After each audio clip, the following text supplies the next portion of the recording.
this is going to be just something for you guys to get a little bit more, I guess, intrigued with human design, because I think human design is such an amazing system. And I don't know that people know how much more you can learn beyond your energy type, strategy, authority, and profile. Welcome to the Design of You podcast. My name is Leah. I'm a human design expert, spirituality coach, wellness guru, and manifestation powerhouse. My podcast is here to educate, inspire, and uplevel your life. I love sharing with you the ins and outs of the human design system in a practical, empowering, and embodied way. Thank you so much for being here, and I look forward to seeing you in the show. Welcome to another episode of The Design of You. I am back again in my studio that is in my office. I feel like this is the third time I've said it, but it feels really cool. And probably because I'm recording this the same day that I recorded last week's episode.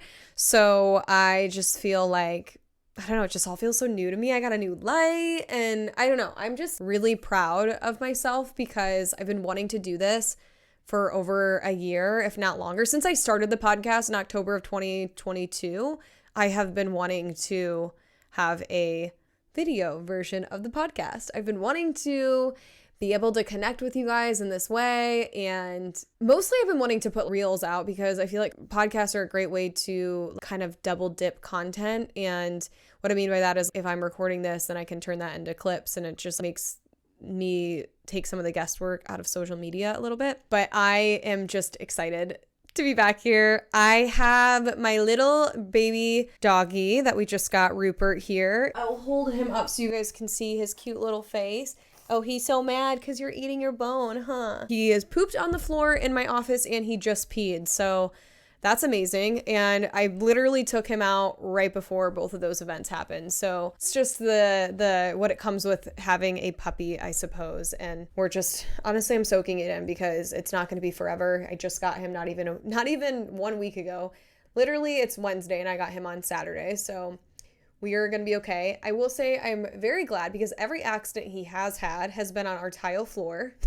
And we have rugs and we don't have carpet, we have rugs. And I was like, I've pulled up some of them, but no accidents have taken place on the rug, knock on wood. But yeah, so let's dive into just what we're going to talk about today. I usually provide some life updates and stuff, but honestly, I just want to get to the contents of this episode because I know that that's what you guys are most excited about. And this is something we haven't, I guess, talked about on the pod. And that is just some of the more advanced topics in human design. And now I'm not going to be diving into every single piece and part of the human design system and giving you guys, a full breakdown of all the different advanced layers to their highest capacity today. I just wanted to talk a little bit about what you can learn when you go beyond just the basics, or what I like to call your big three in human design, which, by the way, I coined that phrase and I'm very proud. My friend Kaylee, who is Expanded Flow, she was on the podcast. You guys freaking loved that episode. Loved it. And we'll definitely be bringing her back on as soon as we can. So I wanted to say that with this big three thing, I kind of came up with this idea, and I saw recently that my friend Kaylee from Expanded Flow, she shared on her Instagram, she does business and human design stuff. She's phenomenal. If you ever want to work with her, highly recommend. We'll link her page in the show notes. She shared a little bit about your big three in human design for business, because there's actually different words for your energy inside of the business version of human design. Did you guys know there's a business version of human design? You may have not have known that. It's called BG5. It's the institute that teaches it. And it's basically, it changes some of the language. So generators are called builders, projectors are called advisors, and there's a bunch of different names. This is actually related to the topic of this episode because we're going to be talking about the deeper layers of the human design system and what else you can learn beyond this big three. So I just was really proud because I feel like I came up with this thought on your big three, because we're always talking about big three in astrology. I shared about it a couple times and a lot of people have kind of jumped on it. And then she shared it today and she said, inspoed by you. And I was like, I feel so proud because as a 5/1, that's exactly my design. That's me living my design. I'm supposed to universalize new thoughts and ideas. And so it was just cool to see that happening a little bit. So fun. But again, there's so much beyond our big three in human design. And that's the focus of this episode. I want to talk about the advanced layers of the human design system. I took some notes notes, but as you guys heard in the last episode, I do so well just kind of talking off the cuff. I am so much better at just kind of what comes to my stream of thought and speaking that because I have an undefined throat. So I have this guideline. I'm going to try not to go off of it, but I also know that some of my best episodes are ones that I'll sit and write things out with. So that's also the same thing. But essentially, I want to just talk about, what there is in human design. And you may have seen accounts online, or maybe you've even seen us or heard us talk about some stuff that you can learn in the human design system. So we're going to be talking about some of the advanced layers in human design and what you can learn beyond your big three. This is going to be just something for you guys to get a little bit more, I guess, intrigued with human design, because I think human design is such an amazing system. And I don't know that people know how much more you can learn beyond your energy type, strategy, authority, and profile. There is so much more to human design. So here is just a list of everything in order that you can learn with human design. So first we start with energy type, and energy type includes so many things underneath it, but energy type speaks to how your energy operates in the world and how your energy functions. And when you know your energy type, you know your aura, and your aura really speaks to how your energy feels. So generators have a sparkly and enveloping warm aura. It feels like a big warm embrace. Manifesting generators, it's a very big aura, but it also feels enveloping. And I didn't know what enveloping meant until I got into human design. So it just means a big warm embrace. Projectors, their aura is focused and absorbing. It kind of penetrates the awareness. They absorb things and see things. That's why they're called the seers and why they can project onto people, right? And then we have manifestors. Their aura is big and also repelling. And I like to use a different word. I like to use protective. I learned that from Erin. I can't remember who, but I think it was her. And why I like to reframe that is because repelling doesn't sound very empowering, but they have this ability to either attract people or kind of repel them. And so it's very protective. It's either it wants people in or it doesn't. And it just is a natural mechanism. A manifestor walks into a room and you either love them or you hate them. And maybe that hate and love are both very strong words, but you get what I mean. You either are attracted or you're not attracted. It's not personal. And then reflectors, they have a reflective and sampling aura. So they kind of sample the energy of everything and everyone around them. And then they reflect it back to people. So that's their auras. And then next with the energy type, then we have our strategy. Strategy speaks to how we can strategically work with our energy to bring in aligned opportunities. And so for generators, it's to wait to respond. For manifesting generators, it's to wait to respond and inform. For projectors, it is to wait for an invitation or recognition. For manifestors, it is simply to inform, and then also to initiate once they've informed. And then for reflectors, it is to, I call it wait to be included. It's formerly wait a lunar cycle, which I kind of move into the authority piece, but those are the different strategies that you can learn in human design. So I'm just giving you guys all the different pieces and parts and what there is to learn. We also with energy type will know your signature and not self-theme, but I'm going to talk about that after I talk about authority. So the next piece you want to dive into, and I'm going in order of what you'll want to learn. Your authority is the thing that is inside of you that helps you make decisions. It's called your authority because it has the power. And so there's 7 different authorities. If you've ever felt like someone's like, tune into your gut, and you're like, I never know what that means, you might not have that intuition, or you might not have that authority because one of the authorities is your gut. With all of these in population order, for the most part, I have 7 different authorities, starting with the first one is the most common authority is emotional authority. And then we have gut feelings authority, formerly called sacral authority. And then we have splenic authority. I call it instinctual authority. And then we have willpower authority, which is oftentimes called ego authority. I call it willpower. And then we have voice it authority, which is formerly called self-projected authority. And this can also be called sounding board authority. I've seen voice it out authority, talk it out authority. I think I've seen all of those.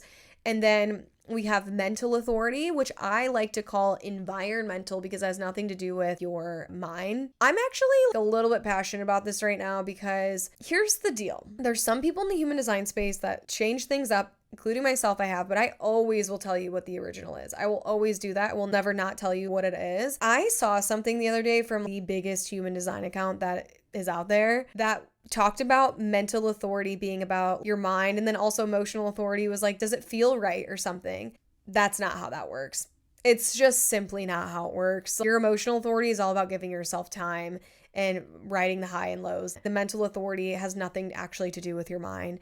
It has everything to do with you working with your environment. So just irritated a little bit by some of that. I saw something and it caught my attention and I was like, what? And I was going to comment, but I was like, I don't want to be that person. I just hate that so much misinformation has been spread. And again, I know I say different things like authority is called intuition, but I'm telling you, some of the stuff that's out there is just, it's just not even a thing. It's not even a thing in human design. I love the interpretation. That's the thing. I don't care if you change the name to voice it authority like I do for self-projected, but if you're telling someone how to work with their authority completely wrong, that's different, because that's just not even how human design works. So that's just misinformation, right? You can change the words to make it make sense, but you can't change the application. Anyway, off on my tangent. And then we have reflectors. Their authority is to wait a lunar cycle, which is to really feel into their environments, talk it out, and give themselves, 30 days. Okay, so that's authority. Then again, I mentioned signature and not self-theme. Your signature theme is the sign you're in alignment. Your not self-theme is the sign that you're out of alignment. So for generators, it is satisfaction and frustration. For manifesting generators, it's satisfaction and peace for the signature theme. And then their not self-theme is frustration and anger. For projectors, their signature theme is success. Their not self-theme is bitterness. For manifestors, their signature theme is peace. And then their not self-theme is anger. And then reflectors, their signature theme is surprise or delight. And another way it's surprise, but some people call it delight. And I think that makes sense, but it's not changing the application of it, right?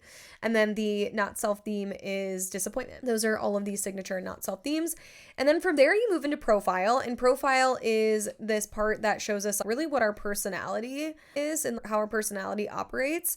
And it's made up of two numbers, which are actually called lines. So you might be a 1-3 or a 5-1 or a 2-4 or a 4-6 or a 3-6 or a 6-3. So there's 12 different combinations of these two numbers, but I'm just going to go through what each of the different lines mean. So line 1, if you have a 1 in your profile, your personality is very investigative. You're a knowledge seeker. You're someone who likes to Google things. You like to get to the bottom of things. You like to have a really strong foundation of knowledge. Line 2 is the hermit, or I like to call this the introvert, but also the talented, super talented person. If you have a 2 in your profile, you are innately talented and oftentimes don't realize it. You also need a lot of time to yourself to be kind of in your hermit shell. Line 3 is the martyr, which is someone who learns through trial and error, someone who likes to experience life rather than, read about it, learn about it, depending on what the other part of their profile is. And these people, it's all about experience and trial and error and making mistakes and kind of living life in that martyr sense. And then we've got line 4, which is the opportunist. These people are super friendly. Their network is huge. Network's a big part. I call this the extrovert, but you don't necessarily have to be extroverted if you have this profile. And then we have the line 5, which is the hero or heretic or savior, protagonist. This one is all about being the savior, the hero to people. Also, these people love to help others. They like to offer practical solutions, like to universalize new ideas, like I mentioned earlier. And then line 6, finally, there's only lines 1 through 6. The line 6 is the person who is the role model. And the role model is someone who goes through 3 phases in life. They're kind of more of like a martyr before the age of 30. And they are here to share all the wisdom they've gained from the trial and error and the experiences as a martyr, and really embody what being a role model is and showing other people, through their wisdom. And they're just observers or wise sages. That's just really how they operate. So that's your profile. Now let's get to definition. So definition is this next piece that really speaks to how our energy flows and works with others. So I look at definition when I work with someone and they're like, how am I on a team? How do I work with my energy in the most supportive way? How am I meant to process information? This is where I look to really understand someone and how they flow. And so this is huge in teams, huge in families, just huge in with business owners. And so the definition, there are a few different ones. The first definition you can have is independent definition, which is formally called single definition. What this means is how the energy is flowing in your chart. And so single or independent definition just means that it's all flowing together. These people are super independent. They're very self-sufficient. They don't need much outside energy to help their energy flow. Everything's connected. And we have split definition, which is also called collaborative definition. And these people are a lot more collaborative, need that kind of outside energy, which I'm feeling right now because that's what I have. And I'm like, I wish I had some other people here because I need some energy at the moment. If you have split definition, there's actually a few different variations, 3 different variations. So you could have a small split, you could have a wide split or a very wide split, which basically indicates how much interaction you need with others. And then we have synthesizing definition, or formally called triple split definition, which means your chart is split up into 3 different areas. Synthesizing definition people, they need to synthesize energy through movement in their body. So they really need to move the energy about in their body to process things. So these would be the people where they're like working on something, I'd be like, go outside, go take a walk, go move the energy out and about, and then return. And that's usually where things flow for them, whether that's with a project or information. Then we have subjective definition, or formerly called quadruple split definition. These people are really hard to not maneuver physically, but they're relatively fixed people. They're not meant to be as impacted by other people as maybe other people are. And they're really meant to kind of stick to their guns, stay true to themselves. You're really fixed as a person. You're someone who is really sure of yourself and who you are, because you most likely have a lot of centers defined in your chart. And so there's not a lot of other energy kind of moving through you. Your job is just to work with your strategy and authority. That's all of our job actually, but your job is to let information kind of move through you in the most authentic way possible and stay true to just who you are, and the information will come as you tune into your gifts. You may find it hard to be, kind of dynamic. You're just kind of set in your ways. Your job is to find connections with the right people and just give yourself time to process information. You're going to want more time. The more split you are, the more time you'll need with all processing of information and flowing and working with others. And then lastly, we have objective definition, which is no definition, and that is for reflectors. Reflectors have this one, and it basically means that they're kind of objective in terms of the way that they flow. It takes time. It's like all things with reflectors. You are an objective, wise observer, and you may find that time is your best friend, and you kind of objectively see things for how they are from a distance, especially as you give yourself that 30-day lunar cycle. So those are the definitions. Then we have your energy centers. Energy centers are where we can see what energy you have either consistently or inconsistently. And our energy centers contain a lot. They contain the gates that we have, and it's really the part of our chart that is one of the most important pieces outside of your big 3. And so we usually start with undefined centers, and undefined centers are any of the ones colored white. And these are just where you take in energy. As always, reflectors, they are completely wide open. And so they are always kind of taking in energy from others. And then we have our defined centers, which is where we have consistent energy. It's where we can really lean into the energy that we have. There's 9 different centers. So there's your root center starting at the bottom. That's the bottom square. Then the one right above that is your sacral center. Then the one to the right of that is your emotional solar plexus center. The opposite triangle that's sideways on the other side, so to the left of the sacral, is the spleen center, and then the little baby triangle kind of to the upper right of the sacral center is your ego or willpower center. And then we've got the diamond in the middle, which is your identity center, or G center sometimes called. And then the square above that is your throat center, and then the triangle, upside down triangle above that is your ajna or mind center, and then the triangle all the way up at the top is your crown or head center. So those are all of the different energies, and each one means something different. I'll kind of give you guys an overview of each one very simply. So the root is all about drive, pressure, stress, adrenaline, worry. The sacral is all about life force, availability, response, sexuality, the gut response. These are all correlated, by the way, to different bodily processes in your body. So we know that the spleen is connected to the nervous system. So when you know your centers and where you're prone to conditioning, which is in all of the ones colored white, as always, reflectors again are all wide open. So you're not overly prone by any means. You have a sampling aura, a selective aura that samples things. Ow, this little baby's biting me. This reflector. You're a reflector. I'm talking about you. Where your centers are colored white or undefined, that can show you where you're prone to conditioning first. But also, if you get an illness, you can see potentially what illnesses you could be prone to in your human design chart by looking at your undefined centers. Now, reflectors have all completely wide open charts. That doesn't mean that they're more prone to illness by any means. Going back to the aura, they have a sampling aura. So they sample energy and then move on. So, and they reflect it back. And so their job is to not hang on to things, because that's where they can get thrown off, like any of us, right? But that's just for any of us in general. Looking at those centers can show us where we have energy and where we don't. And it's been really cool to observe of celebrity or anyone who has had a major illness and kind of look at their human design chart. Vanessa Henry does a lot of that work, and it's really interesting. So that's just one of the deeper layers. But going back to what each center means, so we talked about the root, we talked about the sacral center, we have the emotional solar plexus, which controls our emotions, feelings, attitudes, moods. We've got the spleen center, which dives into our instincts, our fears, our well-being, the ego, so that small baby triangle, the willpower, that's our will, that's our ego, that is material things in life, that is our motivation, our self-worth. Then we have the identity center, which is love, direction, identity. It's who we are. It gives us kind of our direction and where we're going, and has a lot to do kind of with our personality. And then we have the throat center, which is all about our voice, how we materialize or actualize things through our voice, aka manifest. So they call it the communication and manifestation center, but I try not to say the manifestation center just because that can throw people off a little bit. And then we've got the upside down triangle, the mind ajna center, which is our mind. It's simply our mind. That's where that controls how we analyze things, our thoughts, our opinions, our processes. And then our head center is the last one, which is the triangle all the way at the top. And that is our center that controls ideas and insights and inspiration. And I often say our biggest to-do lists come from there. And those are the different centers and what each one means. And again, it goes as deep as to each of those centers is correlated to a body function. So there is so much depth you can get into, especially with health and these more advanced topics, and really observing,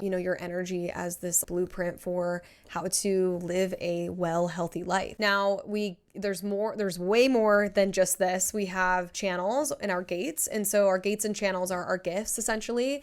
Everyone has channels other than reflectors, because what makes a channel is having centers defined. And our channels are just where we have really strong and consistent gifts. And each of these is made up of 2 gates. If you guys are watching this live, my dog is just attacking my hair, and it's pouring down rain, so we're probably not going outside anytime soon to run around, so that's fun. So, and then our gates are just, gifts that we have, but each gate actually goes deeper than what you think. So yeah, there's gates 1, 2, 3, 4 through 64, but gates actually have lines underneath them. So say you have gate 36, you could have gate 36.1, 0.2, 0.3, 0.4, 0.5, 0.6. And then there's planets associated with each gate. Gates is where it gets real deep, and I definitely shy away from talking about gates right away because it does get people way into their head.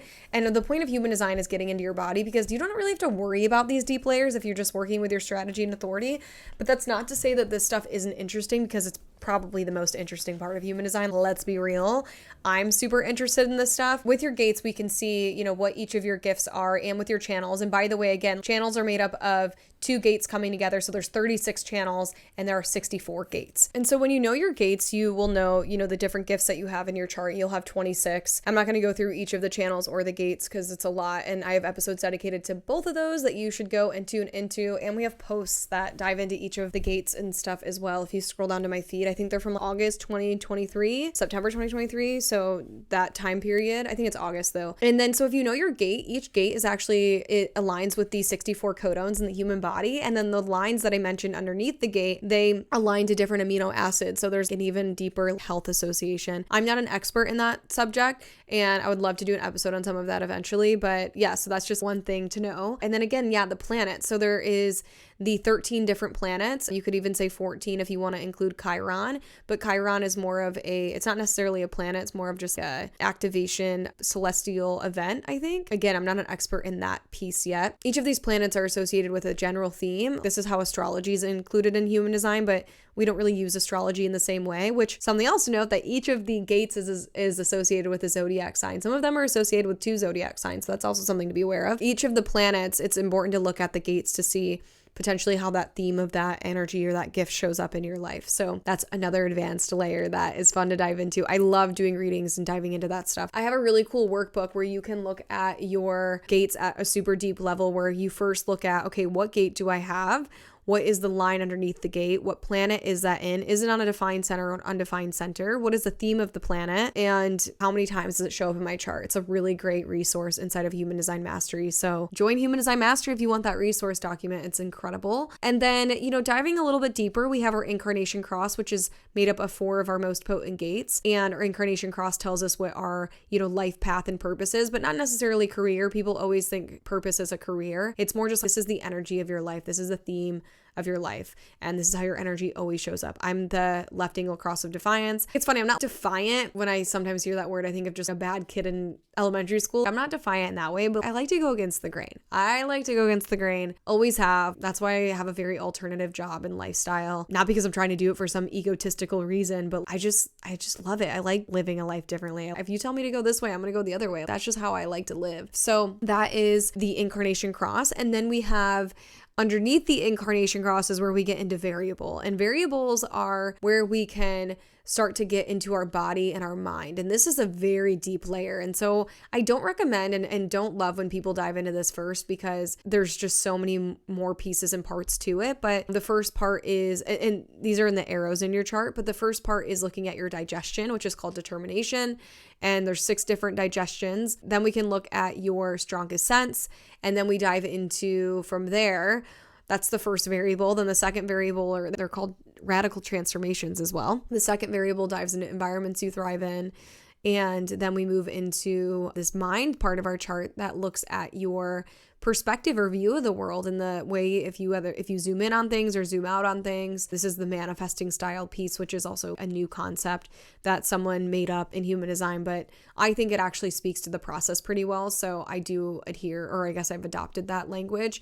And then the final variable is motivation. And motivation is really how your mind's motivated, not necessarily how you're motivated. And then there's deeper layers beyond that. Another deep layer is if you look at your gate, there is actually a whole substructure underneath your gate. We cover hexagrams and substructures and the primary health system, rave cosmology. You're probably like, what the fuck are these buzzwords? We cover all of this in HDM. But these are basically, there's layers in your chart where we look at your gate and then your line, and then it's called your base, tone, and color. And basically these go beneath your gate, and each one speaks to different parts, which give us insight into your variable depending on which planet they're coming from, which gate they're coming from. So there's just so many different layers. These are some of the deeper parts, but there's also just a lot of subjects in human design in itself. I mentioned there's BG5, which is the business sector of learning human design. Then there's a lot of other advanced layers in human design as well, getting into new paradigm and talking about what's happening in 2027, which we covered on the episode with Kaylee a few episodes back, which is a really good one if you haven't tuned in. We can look at relationship charts and seeing the connection between two people, which creates an entire new chart if you didn't know that. And there's a whole language that comes along with it. There's gene keys, which is a spin-off of human design gates, which really gets into some of the 64 codons and the different health associations with the gates. So it works with the I Ching and the hexagrams. And then from there we have, what else is goals and transits, and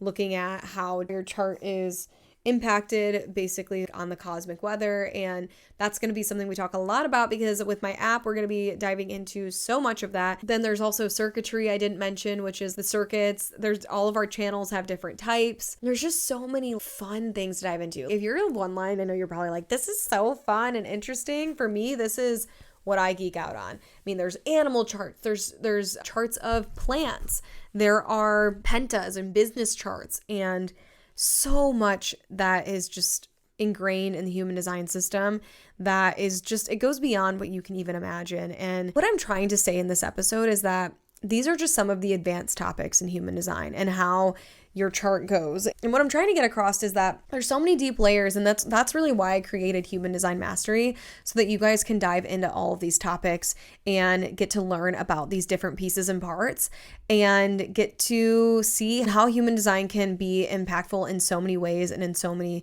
different parts of your body and your health and your life and decision making. And we cover all of this inside of Human Design Mastery. And so if enrollment is always open, we have a self-paced course that lives evergreen. I had someone the other day say, is Evergreen the platform you hosted on? I'm like, Evergreen just means it's always available. So you can always join, but right now is a really, really great time to join, because if you join now, you get access to our live course.